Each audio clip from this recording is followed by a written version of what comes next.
sharing this one and only life, ending up just another lost and lonely wife. You count up the years and they will be filled with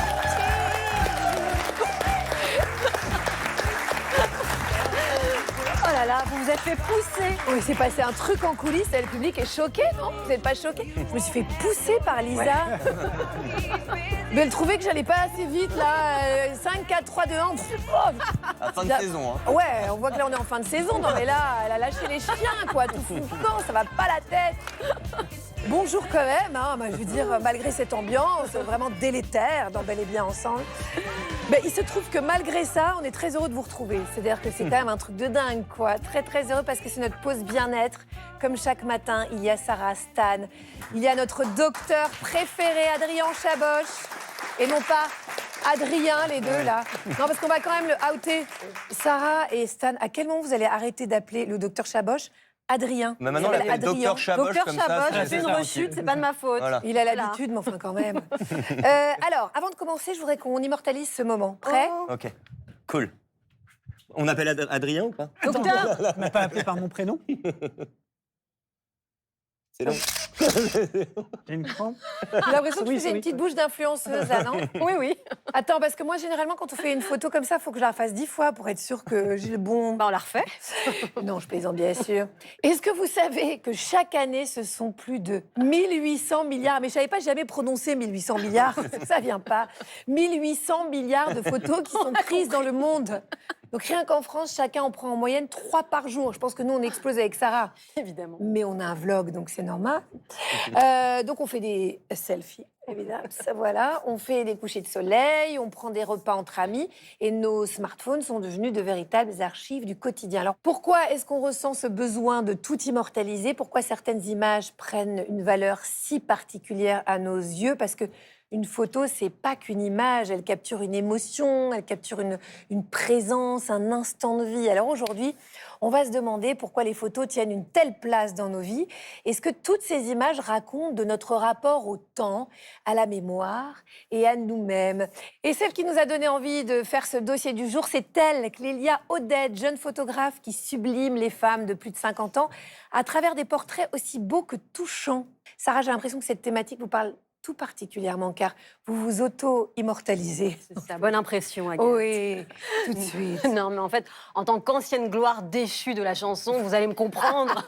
Je regrette le temps où les gens venaient m'acclamer les yeux rivés sur moi et non sur leur téléphone. C'est vous, ça? Mais oui, c'est moi, Ils sont regardez au de moins dos. 50. Attends, comment ça s'appelait cette émission? C'était Zé Pequeño, mon groupe. Oui. Et en fait, là, on était en concert. Oui, mais sur attends, une grande c'était- radio. Ah, c'était pas une émission de Non, France c'était 3, pour là? une grande radio. Ah. Non, voilà. Oh là là, Oui, quelle oui, chance. oui. Donc voilà, moi, en fait, je supporte plus tous ces concerts où on assiste davantage à une forêt de smartphones maintenant qu'à un spectacle. Dès la première chanson, les téléphones se lèvent et parfois certains passent toute la soirée à regarder l'artiste à travers leur écran. À la fin, ils auront peut-être une vidéo tremblotante de 3 minutes, mais auront-ils vraiment vécu le moment, Agathe? Oh non, de Oh non, non, Sarah, non. oh non, non, non. Et le phénomène, il dépasse largement les concerts. Au restaurant, on photographie son assiette avant même d'avoir mangé. Voilà, c'est la mode. Ça, en vacances, on collectionne des clichés sans toujours prendre le temps de contempler le paysage. Face à un coucher de soleil, un feu d'artifice ou un instant exceptionnel, le premier réflexe qu'on a, c'est souvent de dégainer son téléphone plutôt que d'ouvrir grand les yeux. J'ai parfois l'impression qu'on est davantage préoccupé par la preuve qu'on était bien là que par y être réellement. Et il y a certains lieux, heureusement culturels, qui s'interrogent sur la place du smartphone dans notre façon de regarder le monde. À titre d'exemple, il y a la chapelle Sixtine qui interdit depuis longtemps toute prise de photos afin d'encourager les visiteurs à contempler l'œuvre plutôt qu'à la capturer. Certaines stars, comme Madonna ou Bob Dylan, ont également demandé à leur public de ranger les téléphones pour privilégier l'expérience du moment. Alors ça, c'est des initiatives qui sont amenées à se multiplier fort heureusement. Alors, docteur Chaboch, pourquoi est-ce qu'aujourd'hui, on ressent ce besoin de tout photographier tout le temps? Ne m'appelez pas par mon prénom aujourd'hui. Docteur Ouais, Chaboch, écoutez, Agathe Vous m'a avez fait la figé dans le remarque. temps quelque chose. En fait, c'est historique. On a toujours voulu laisser des traces. L'humanité cherche à laisser quelque chose, à s'inscrire dans cette transmission. Et puis, tout d'un coup, en 1820, c'est un Français qui a fait la première photo, le point de vue du gras. Et là, il a figé quelque chose et c'est entré Maintenant, ça s'est diffusé à un point où on l'utilise énormément. Mais à force de l'utiliser, on capture cette immortalité pour tenter de contrôler notre fatalité du temps qui passe, à condition que ça ne nous ramène pas à des problèmes de santé, parce qu'on peut développer des troubles du comportement, voire même certaines personnes, je vous rappelle, sont malheureusement décédées en prenant des selfies, en se mettant en danger. La fameuse morcon. Eh oui. C'est vrai, si les photos ont ce pouvoir de conserver une émotion, une présence, un moment de vie, certaines peuvent aussi changer le regard qu'on porte sur soi. Et c'est précisément le travail de Clélia Odette. C'est une jeune photographe qui photographie des femmes de plus de 50 ans avec beaucoup de douceur. Son projet s'appelle Belle Môme. Elle est avec nous ce matin pour nous parler de son rapport à la photographie et ce que les images peuvent révéler de nous. On l'accueille tout de suite.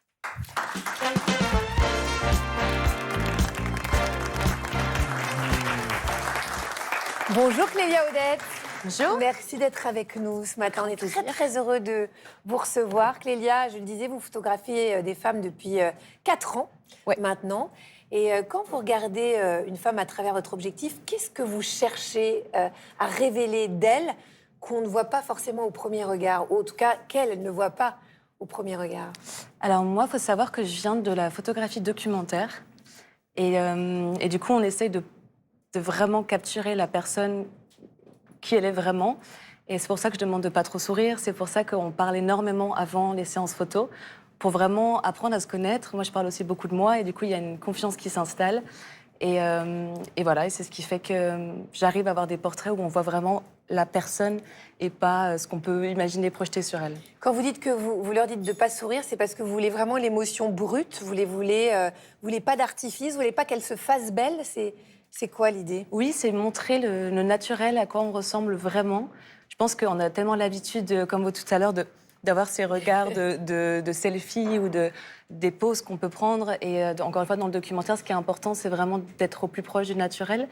Et je pense qu'avec ce projet Belle Môme, j'avais vraiment envie de montrer à quoi ressemble une femme qui vieillit de manière naturelle. Enfin, c'est vraiment aussi simple que ça. Il y a plein de photos là qui défilent, qu'on voit sur l'écran. Est-ce que vous pouvez nous raconter leur histoire? Qu'est-ce qui vous a touché chez ces femmes? On va les revoir.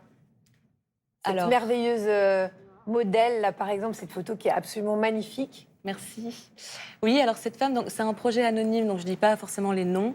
Mais alors cette femme-là, qui est aussi une amie maintenant, elle a eu des soucis de poids dans sa vie avant, quoi. Et elle a perdu, du coup, beaucoup de poids d'un coup. Je crois qu'il y avait un anneau gastrique, c'est comme ça qu'on appelle ça. Et du coup, elle avait un surplus de peau qu'on peut voir sur la photo ici, qu'elle s'est fait opérer maintenant. Et elle a été d'accord que je la photographie comme ça, aussi pour montrer à quoi ça ressemble. Je pense qu'il y a une raison aussi un peu politique et engagée dans le fait de participer à mon projet. Et je lui en suis très reconnaissante de s'être dévoilée à moi comme ça. Alors, on va voir une deuxième photo. Alors, racontez-nous son histoire à cette photo. Et alors, celle-ci, c'est la toute première de mon projet. Pareil, je suis très reconnaissante de l'avoir rencontrée. C'est une modèle vivant à Gentilly. Et ce qui est assez rigolo, c'est comme c'est la toute première du projet, avant même de la photographier elle, j'avais pas encore eu envie de photographier chez les personnes, parce que normalement, je vais chez les personnes. Et du coup, pour avoir accès au lieu et pour payer le lieu, j'ai dû moi-même poser nue dans le cours de dessin pour ensuite garder le lieu pour qu'elle puisse venir là. Et du coup, avant même le projet, j'étais moi-même dans une situation un peu... C'était la mise en abîme, quoi. Voilà, exactement. Adrien, qu'est-ce qui se passe dans notre cerveau quand on se revoit parfois des années plus tard sur une photo? Par exemple, les modèles de Clélia, qu'est-ce qui peut se passer dans leur tête? Alors, il y a déjà un processus qui est systématique, c'est un processus par cascade. Tout de suite, notre œil va visualiser l'image et la reconnaître. Et cette reconnaissance va activer 2 systèmes au plus profond de notre cerveau. D'une part, l'hippocampe, qui va aller chercher dans notre mémoire à quoi ça fait référence. À quelle situation que nous connaissons, l'image que je suis en train de regarder me parle et est-ce que je me reconnais? Et puis, cette image de l'hippocampe va être teintée d'émotion par l'amygdale. L'amygdale, pas au fond de la gorge, Stan, celle qui est au fond du cerveau, d'accord? C'est celle qui régit nos émotions. Et c'est magnifique parce que c'est une photo qui va se coloriser de cette émotion. Damasio, le grand neuroscientifique, disait ce n'est pas la pensée qui produit les émotions, c'est l'inverse, ce sont nos émotions qui vont produire notre pensée. Et à ce moment-là, lorsqu'on voit une photo, il y a un rappel, on se dit mais ah oui, c'était comme ça que j'étais. Mais je ne voyais pas tout à fait ça aussi de cette manière-là. On se reconnaît différemment parce que notre mémoire restructure en permanence et qu'on garde un souvenir qui n'est pas tout à fait comme celui qui s'est passé. Oui, souvent d'ailleurs, quand on est une femme et qu'on avait des problèmes d'estime de soi, l'image qu'on renvoyait quand on était adolescente et tout, on revoit des photos de nous et puis on se dit, en fait, j'étais pas si mal. C'est vraiment terrible le regard qu'on peut avoir sur soi. Alors, sourire devant l'objectif, ça n'a pas toujours été la norme, figurez-vous. Vous allez voir que nos ancêtres plaisantaient pas avec ça. Stan Gusman, Oui. vous êtes quand même quelqu'un d'exceptionnel. Et contrairement à ce que vous dites, vous êtes gaulé. Et vous avez remonté le fil de l'histoire. Ouais.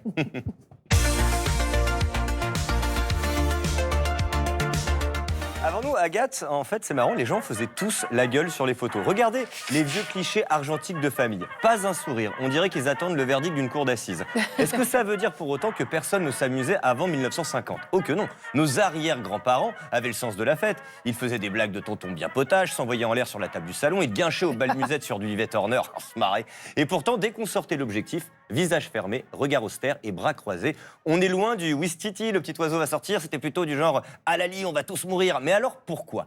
En fait, pendant très longtemps, sourire sur une photo, ça ne se fait pas. Au 19e siècle, le portrait photographique est un marqueur social qu'on affiche en 4x3 dans le salon familial. On posait pas pour faire sympa, mais pour montrer sa respectabilité. En gros, plus vous aviez l'air sérieux, plus vous étiez important. Et puis, en ce temps-là, on doit maîtriser ses émotions. La pudeur est de mise dans la religion catholique. Sourire béatement à l'objectif, c'est vulgaire. On veut laisser une image digne, stable, bourgeoise sur les clichés de famille. Ajoutez à cela l'aspect technique des choses. Avant, les smartphones avec appareil intégré, c'était un barnum de prendre une photo. Le temps de pause durait parfois plusieurs secondes. Difficile de garder le sourire sans avoir une tête de psychopathe. En fait, tout change quand Kodak démocratise l'appareil photo dans les années 20. Fini la séance photo solennelle, on fige nos souvenirs sur pellicule. Et ça y est, on photographie quoi ? Les vacances, les enfants qui grandissent, les pique-niques, les anniversaires, bref, la vie. Et à partir de là, incroyable, les gens commencent à être heureux sur les clichés. Bon, aujourd'hui, on en fait un peu trop. On sourit tellement sur les réseaux sociaux qu'on dirait qu'on vit dans une pub pour du dentifrice. Mais ce que je vous propose, moi, ce matin, c'est pour réaliser d'où on vient, c'est qu'on se fasse un petit cliché comme il y a un siècle. Okay, d'accord. Tous ensemble, rapprochez-vous, photo de famille. Et voilà, donc bras croisés, sourire austère, on pense à sa fiche d'impôt, voilà. Et à son crédit sur 25 ans. C'est parti, J'ai vous êtes pensé prêts ? à un moustique. Exact. 3, 2, 1, on tire la gueule. Parfait, super. Alors regardez comme on a l'air content. Ouais, ouais Bon. c'est vrai. Ça change. Ça change. Mais entre les deux extrêmes, moi, mon cœur balance. C'est vrai que là, je trouve que ça marche pas trop. Mais aujourd'hui, je trouve qu'on sourit trop. Cela dit, sourire devant l'objectif, c'est mieux que tirer la tronche, Adrien. Oui, quand même, quand même. Et c'est une vérité neuroscientifique et médicale. C'est-à-dire que quand vous souriez, vous activez 17 muscles dans votre visage de chaque côté. Donc c'est énormément de muscles.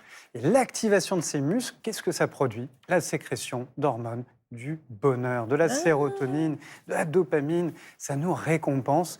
Même, on utilise des techniques de course à pied comme ça. Quand c'est très dur, on se dit, je vais sourire. Et ça nous redonne de l'énergie pour avancer. Ah oui, c'est ça. Donc en fait, vous conseillez de sourire même quand on n'a pas envie ? Voilà, exactement. On a levé ça. Sourire hypocrite. Moi, j'avais pas envie, là, par exemple. C'était un truc un peu passif-agressif. Sarah, est-ce que les Français sont attachés à leurs photos ? Je sais pas pourquoi je pose cette question. Comme une moule à Peut-être son parce qu'elle est rocher, prévue. Agathe, ouais. Oui. Ils sont très attachés. Et d'ailleurs, beaucoup d'entre eux ont une photo ou un selfie avec une star dans leur téléphone. Ah oui ? Vous en avez ? C'est qui la personnalité la plus célèbre avec Ce qui qui vous me êtes vient en photo tête, c'est Julien Doré. Ah ouais ? Ouais.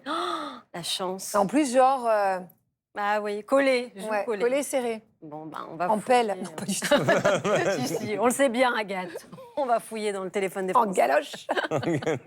Alors, combien vous avez de photos dans votre téléphone, dans votre photothèque ? Est-ce qu'on peut regarder ? J'en ai 15 000. 20 489. 60 000.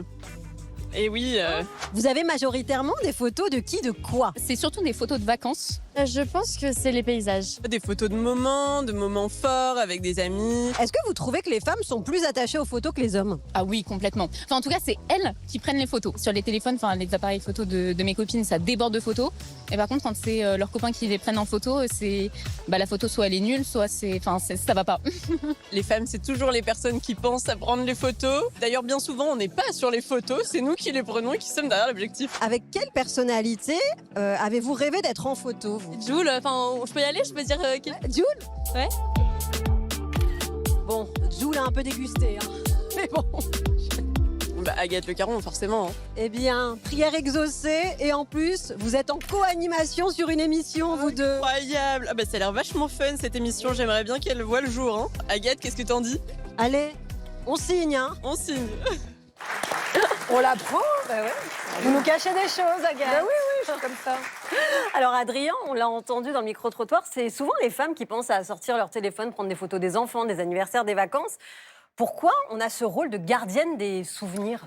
Et c'est un rôle qui a été totalement codifié par notre culture, c'est-à-dire c'est un rôle qui vous a été imposé. Ça a été étudié par le concept de kin-keeping dans les années 1980 qui ont dit que c'était les femmes qui étaient chargées de cette transmission, de cette mémoire d'ancrage de la famille. Alors, il est vrai que d'avoir quelqu'un dans la famille, dans le groupe social qui rattache et qui lie, sécurise. Et dans les théories de l'attachement, pour l'enfant, c'est très important d'avoir une inscription dans son univers, dans sa légende, dans son arbre, pour s'inscrire aussi et se projeter plus favorablement dans sa vie d'après. Maintenant, que ce soit systématiquement les femmes, bon, je pense que ça doit bouger, ça doit changer, on peut déconstruire ça, et on peut partager de nouvelles choses, justement, partager les rôles, ça sera tout aussi bien. Merci beaucoup, Clélia Odette, d'avoir été avec nous ce matin. C'était un plaisir de parler de votre beau métier. Et donc, je rappelle que votre très beau livre s'appelle Belle Môme, une série de portraits publiés aux éditions Shift Book. Merci, à bientôt, j'espère. Merci. Il sillonne les quatre coins de la France à la recherche des meilleures idées bien-être. Il arrive directement de Dendermonde, dans le nord de la Belgique, Belgique allemande. Il faut le faire. Et aujourd'hui, après avoir découvert le pouvoir de la photo sur nos émotions, Arnaud Loquet est allé à la rencontre d'une jeune femme dont la vie a été transformée par la photographie. Derrière l'objectif, elle s'est reconstruite. Elle a repris confiance en elle. Elle aide maintenant d'autres femmes à révéler leur singularité. On l'accueille tout de suite, même s'il est crevé.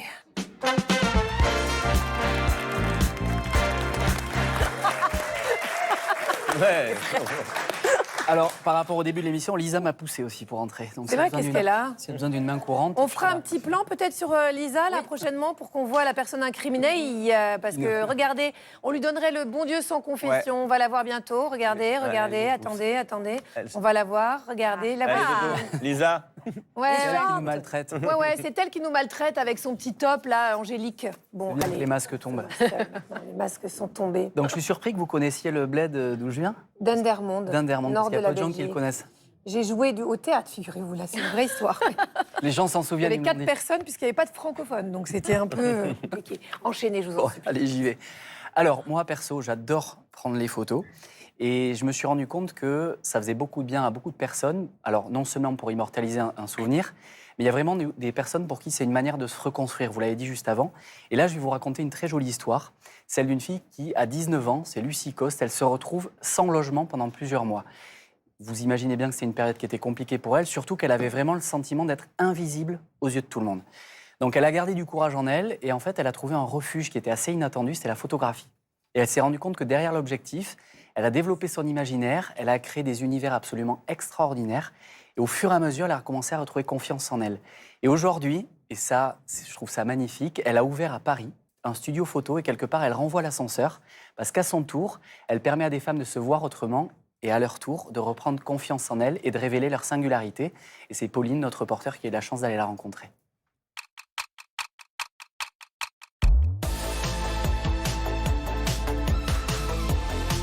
Pauline retrouve donc Lucie en pleine séance photo. Parfait.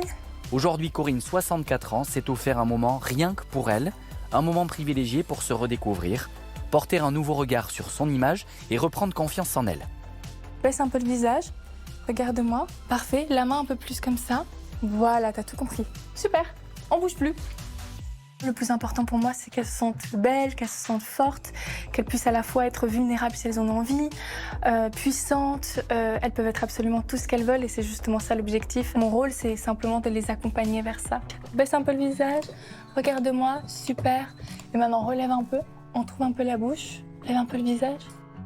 Si Lucie aide aujourd'hui les femmes à se réconcilier avec leur image, ce n'est pas un hasard. À l'adolescence, elle découvre la photographie et trouve derrière l'objectif un moyen de valoriser les autres et de prendre confiance en elle. À 19 ans, elle quitte Bordeaux pour la capitale, mais son arrivée est plus difficile que prévu. Pendant près d'1 an, elle se retrouve sans logement. Durant cette année-là, moi, je me suis sentie vraiment très invisible. J'ai trouvé que c'était ça le plus violent. Je pensais que ce serait le manque de nourriture, je pensais que ce serait le toit, le moyen, en fait, les moyens. Et en fait, pas du tout. Le plus violent, c'est vraiment de se sentir invisible, de ne plus exister. Et à ce moment-là, j'ai su ce que ça faisait de se sentir éteinte, non existante. Parce que c'est ce que tu es. Tu es, au maximum, tu as un problème. Au pire, tu n'es rien. C'est ça, il n'y a plus personne qui te regarde, il n'y a plus personne qui te voit. Et ça a été mon refuge, la photographie, à cette période-là. J'ai pu créer un monde dans lequel j'étais le personnage principal, finalement. Je pouvais reprendre un petit peu de lumière et surtout permettre aux autres de le faire aussi. Regarde-moi. Magnifique, super. Parfait, tourne le visage encore vers là. Super. C'est pour ça que quand j'ai monté le projet du studio, le but c'était vraiment de pouvoir remettre en lumière les gens, particulièrement les femmes, et leur redonner vraiment une place centrale parce que je connais la violence d'être complètement effacée. Alors Corinne, tu es prête à voir tes photos? Oui. Oui. Oui. Alors, C'est beau, ça t'as vu brille. le glow? Ah, ça brille, c'est beau. Ça c'est très photogénique. Toutes les femmes sont belles. Oui. Toutes les femmes sont belles. On a un peu tous les profils. Généralement, c'est toujours des personnes qui viennent pour regagner confiance en elles. C'est souvent des femmes qui peuvent avoir vécu plein de choses. Ça peut être des cancers, ça peut être des divorces, ça peut être des ruptures simplement. Ça peut être simplement les codes de la société qui font pression et du coup, elles se voient complètement déformées. Elles ne se rendent même pas compte de leur beauté.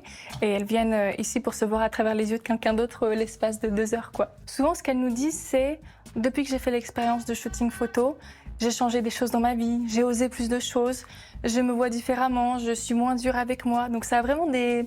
Pour la plupart, ça a beaucoup de déclics. Allez Pauline, ça va être ton tour? T'es prête? Ouais, carrément. Allez, c'est parti, je t'emmène. Super. Et l'épaule, un peu sur le côté, voilà. Qu'est-ce que tu dirais à la Lucie qui arrivait à la capitale et qui était dans la rue? Je lui dirais vraiment, lâche pas. Je sais que c'est pas facile, je sais que c'est dur, mais ça va être très très formateur par la suite parce que tout ce que tu vas apprendre durant cette année, tu vas pouvoir l'utiliser ensuite et ça va beaucoup t'aider.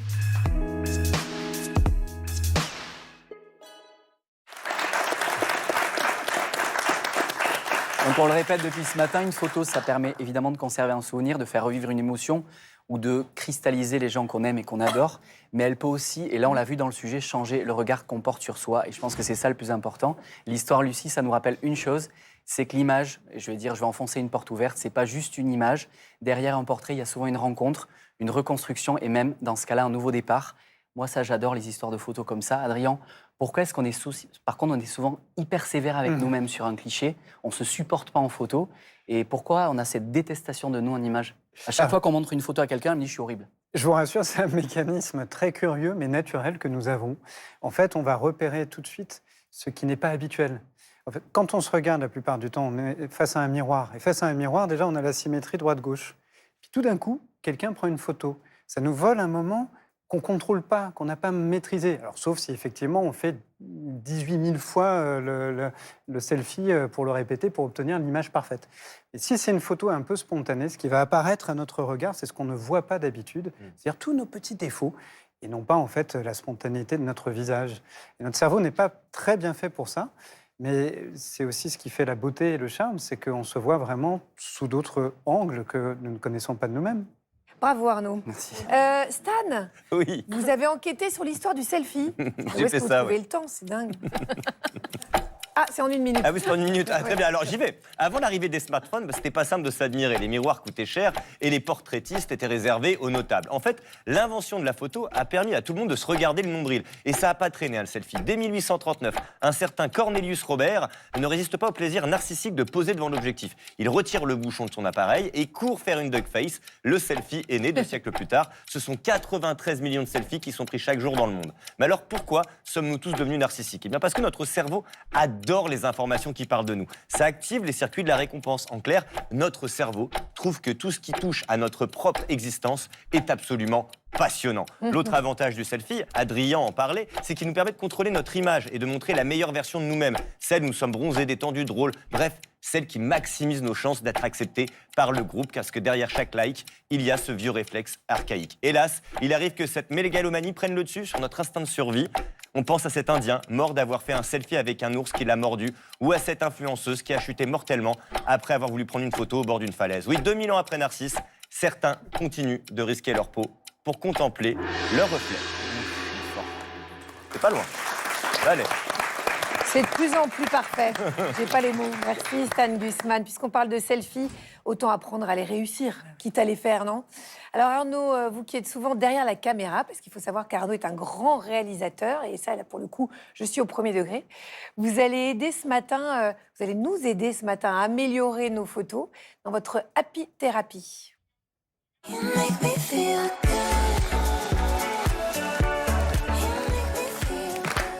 Alors, vous parliez de selfie, je vais vous en montrer un. Bonjour tout le monde, pardon. Est-ce que vous me laisseriez une petite place?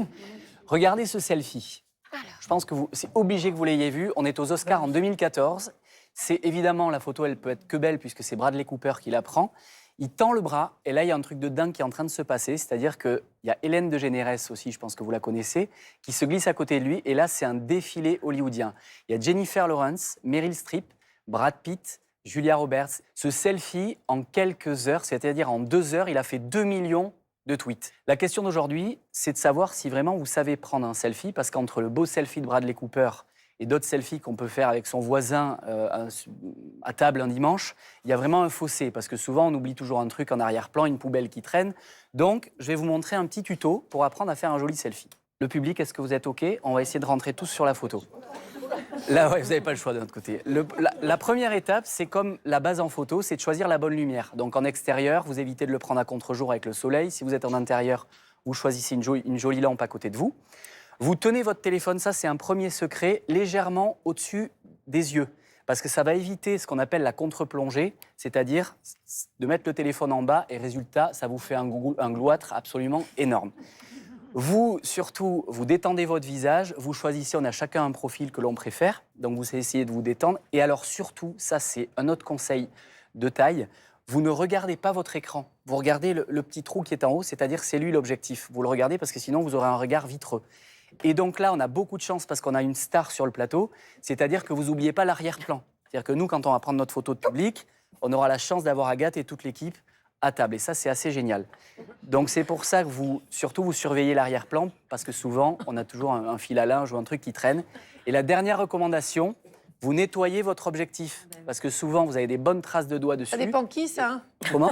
Non, rien. Ouais, mais moi, personnellement, j'ai toujours une vieille trace de doigt. Et je me dis, tiens, c'est bizarre, la photo est floue, mais non, c'est mes doigts. Alors, est-ce que vous êtes prêts pour ce selfie? Je suis pas Bradley Cooper, de loin. Bradley Cooper. Mais est-ce qu'on rentre au maximum ou pas? Et là, regardez, on a les stars qui sont derrière. 1, 2, 3. Voilà. Ben, on voit plus le décor que les gens. Comment c'est raté? Excusez-moi, vous n'étiez pas en train de nous donner des conseils, c'est juste. Ne jamais. Il y a 2 personnes et demie. Je vous donne des conseils, tout le ne les reste, suivez jamais. c'est le paysage. Vous êtes ravis? Vous me fatiguez. Alors, Adrien, pourquoi le problème des téléphones et des photos qu'on prend avec, c'est qu'on en met des milliers de photos là-dessus et qu'on les développe absolument jamais. Donc, est-ce que, au final, prendre des photos papier, c'est pas la meilleure solution quand même de s'en garder quelques-unes qu'on peut encadrer? Je crois que ça n'a pas la même fonction et qu'il est important de garder la fonction aussi de la matérialisation de quelque chose qu'on peut tenir. Je garde le souvenir effectivement très très émouvant d'une de mes patientes. J'avais accompagné son mari toute sa vie, il est parti. Et puis un jour, cette patiente vient avec un énorme livre. Et en fait, c'était l'album familial. Et c'était très important pour elle de me ramener cet objet matériel et de me montrer pendant toute la consultation les photos de cet homme que je n'ai connu qu'à un moment de sa vie. Donc ça ancre quelque chose, ça manifeste aussi notre existence par une matérialisation. Et puis ça fait travailler notre mémoire aussi que de présenter quelque chose matériellement. Parce que notre smartphone, ce n'est pas une extension de notre cerveau, ce n'est pas une clé USB. Hein, ça doit être dans notre cerveau. Et ça, c'est important. Et ça doit être la priorité. D'ailleurs, quand on regarde un paysage, plutôt que... C'est vrai que vous parliez des concerts tout à l'heure, Sarah, c'est quand même dommage parce qu'on se connecte pas avec le monde qui nous entoure, vu qu'on veut avoir la photo avant de s'imprégner de ce qu'on vit. Depuis le début de cette émission, c'est beau ce que je viens de dire, parce que vous m'avez regardé là, de dire qu'est-ce qu'elle raconte. On pleure, c'est magnifique. Merci Sarah, heureusement que vous êtes là. On parle des photos qui racontent nos vies, qui racontent nos souvenirs, mais il y a certaines images qui racontent aussi une époque et parfois même un événement qui a changé le cours de l'histoire. Pour les historiens, elles sont les témoins, ces photographies, des témoins forcément précieux, des outils aussi, et elles ont le pouvoir de rendre le passé soudainement beaucoup plus proche. Pour en parler, on va accueillir Xavier Mauduit.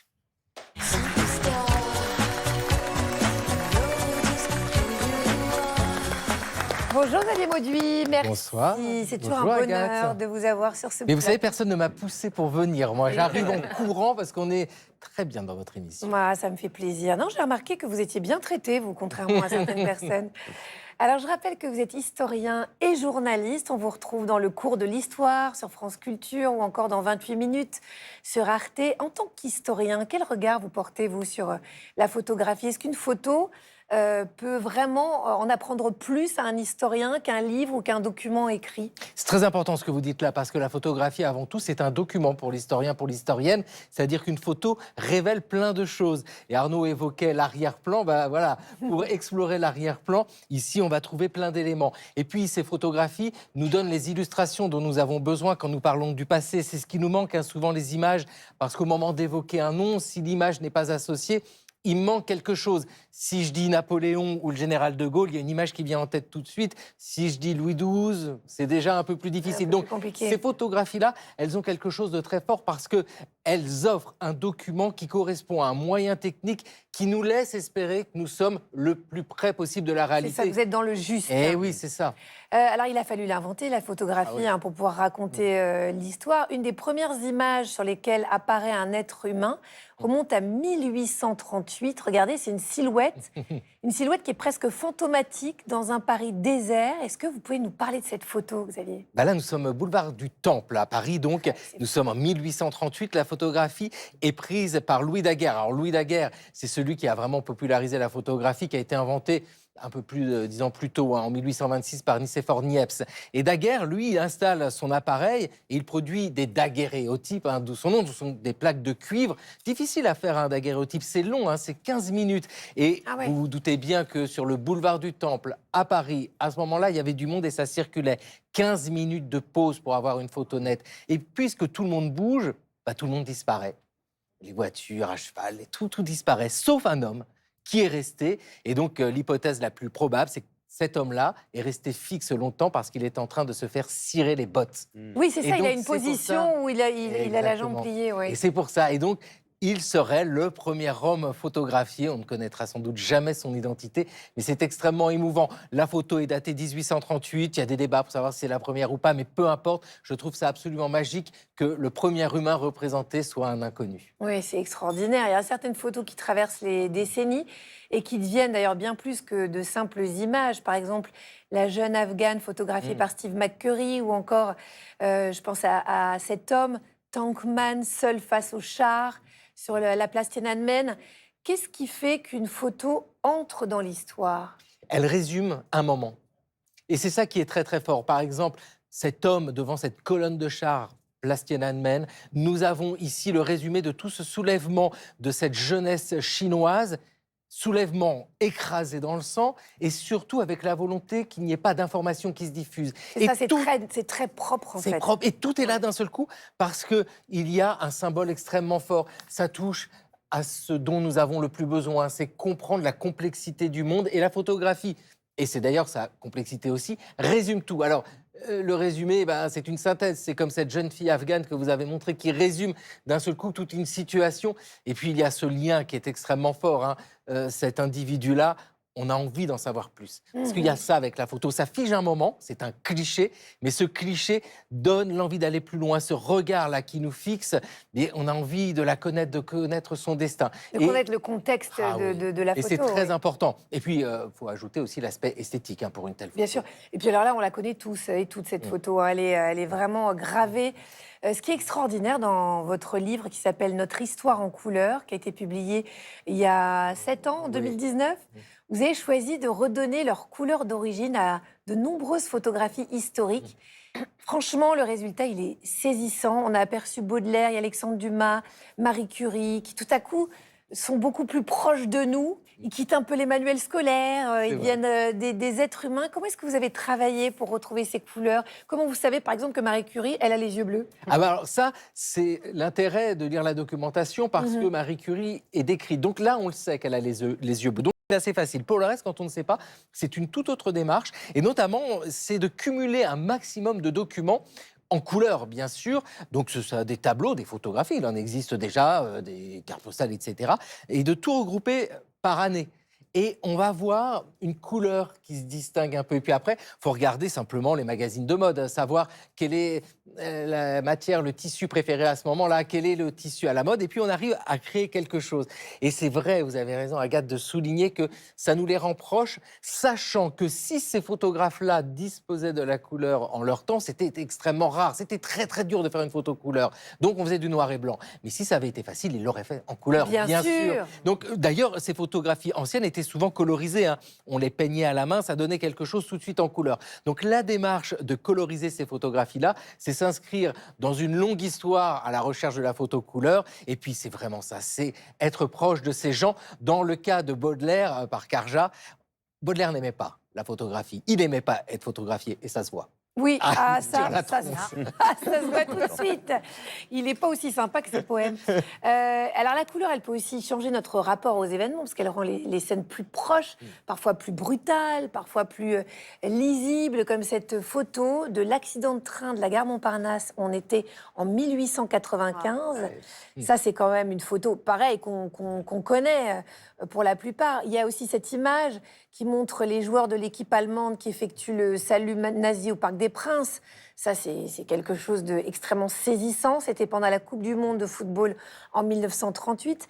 Est-ce que la photo qui se recolorise, c'est aussi une manière de faire ressentir l'histoire différemment? Oui, c'est vraiment ça, parce que toutes les approches... plus intense. Voilà, toutes les approches possibles pour donner le goût de l'histoire doivent être explorées. Et là, la photographie, en la colorisant, ça permet d'avoir une réflexion, d'ailleurs, sur ce qu'est la photographie. Quel est le statut de ce document avec, et vous l'avez dit, nous la connaissons toute, cette photo du train qui, en 1895, gare Montparnasse, a traversé la gare et est tombé. Je vous rassure, s'il y a eu une victime, mais qui n'était pas dans le train, qui était en bas, vendait des fleurs. Ça, c'est le destin. Au mauvais endroit. Et on la connaît tous. Donc ces photographies-là, historiques, font partie de notre patrimoine commun, de notre mémoire collective. Elles sont donc importantes. Et ça montre aussi au plus près de ce que les gens pouvaient vivre, parce qu'il y a ce piège d'imaginer le passé en noir et blanc. Et ça, c'est quelque chose souvent qu'on a croisé quand on discute avec des enfants qui s'interrogent au bout d'un moment en disant « mais tout était en noir et blanc avant. Non, c'était en couleur. » Donc c'est aussi une autre proposition pour montrer que ces gens du passé sont réellement proches de nous. Là, quand on voit cette photo, on a pam, pam, padam. On y était, je vais vous dire. Bon, et puis la photographie, elle raconte pas seulement les grands événements. À partir du moment où elle entre dans les foyers, comment est-ce qu'elle transforme la vie des Français? Ah oui, alors ça, c'est très important parce que le daguerréotype, c'était très cher, ces premières photographies de daguerre. Et puis très vite, ça se popularise parce qu'il y a de nouveaux moyens techniques, le collodion, etc. Ce qui fait qu'il est possible, pour un peu d'argent, de se faire photographier. Et donc, la photographie se diffuse. On en croise encore dans les vides-greniers des petites cartes photos cartonnées. Et puis, il y a plusieurs exemplaires qu'on distribuait comme ça. Et c'est très fort parce que les gens ont besoin d'une représentation d'eux-mêmes, pas tellement pour eux-mêmes, mais pour donner. Comment on pouvait faire avant? Fallait trouver un portraitiste. Alors, si on avait de l'argent, on en trouvait un bon et on ressemblait à quelque chose. Il y avait une inégalité. Les pauvres, ils allaient voir un portraitiste pas très bon et ils avaient le nez un peu tordu. Donc là, on a quelque chose qui est très fort. Et puis, ça touche à l'émotion aussi de transmettre un peu de soi à quelqu'un avec l'envoi vers l'avenir. Parce que le document est là et il va rester. Et on le sait. Et c'est très touchant de voir ici toutes ces photographies que nous croisons et qui constituent ces albums de famille, des traces du passé, des liens familiaux aussi qui demeurent. Voilà, la photographie, elle a aussi contribué à l'égalité, puisque avant, il n'y avait que les puissants, les rois, les reines qui se faisaient tirer le portrait. Et là, tout c'était accessible, en tout cas, à tout le monde. Merci beaucoup, Xavier Mauduit. Merci beaucoup. Je le rappelle, on vous retrouve dans le cours de l'histoire sur France Culture. Je voudrais remercier aussi le docteur Adrien Chaboche pour son éclairage et sa poésie, parce que vous avez été très poète aujourd'hui. Sarah Cadour aussi, petite poète dans l'âme. Stan, gaulé. Merci Arnaud. Je sais que vous devez repartir malheureusement à la Hume, dans la banlieue de la Teste de Buch, pour nous rapporter encore des images bien-être. On se retrouvera bien sûr demain à 9h55 pour notre parenthèse bien-être préférée. Passez une très belle journée sur France 2.